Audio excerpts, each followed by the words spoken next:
GoPro Hero 9 Black กล้องแอคชั่นที่ทุกท่านรอคอยและคาดว่าจะมีราคาแพงกว่า GoPro Hero 8 ข้อมูลล่าสุดที่หลุดมาพร้อมกล่องบรรจุภัณฑ์ของ GoPro Hero 9 Black พร้อมกับคุณสมบัติใหม่ๆอีกหลายอย่างรวมถึง Time Warp 3.0 และ 8x Slow Motion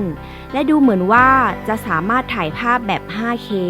และRAWได้ นอกจากนั้น Hero 9 Black ยังจะมีเซ็นเซอร์กล้องขนาดที่ใหญ่ขึ้น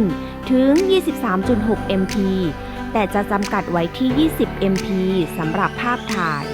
ส่วนการถ่ายวิดีโอ 5K จะถูกบันทึกด้วยขนาดถึง 5,120 คูณ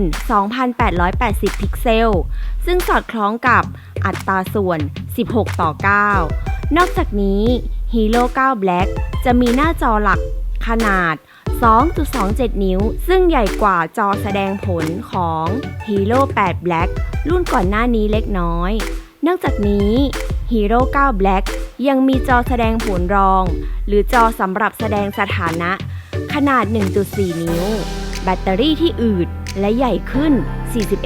41% ข้อมูลบางแห่งยืนยันว่า GoPro จะนำหน้าจอสีมาใช้กับ Hero 9 ด้วยเราลองมาดูคุณสมบัติที่คาดว่าจะมีใน GoPro Hero 9 Black ตัวใหม่เราได้รวบรวมไว้ดังต่อไปนี้ Hyper Smooth Version 3.0 Time Warp Version 3.0 การบันทึกวิดีโอแบบ 5K 30 เฟรม per sec การบันทึกวิดีโอแบบ 4K 60 เฟรม per sec การบันทึกวิดีโอแบบความละเอียด 1080 ที่ 240 เฟรม per sec กันน้ำได้ถึง 10 เมตร หรือ 33 ฟุต Super Photo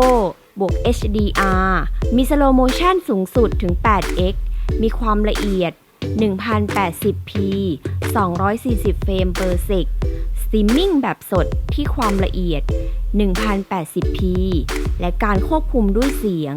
และคาดว่าจะเปิดตัวในไตรมาสที่ 4 ปี 2020 นี้ เก็บตังค์รอได้เลยนะคะ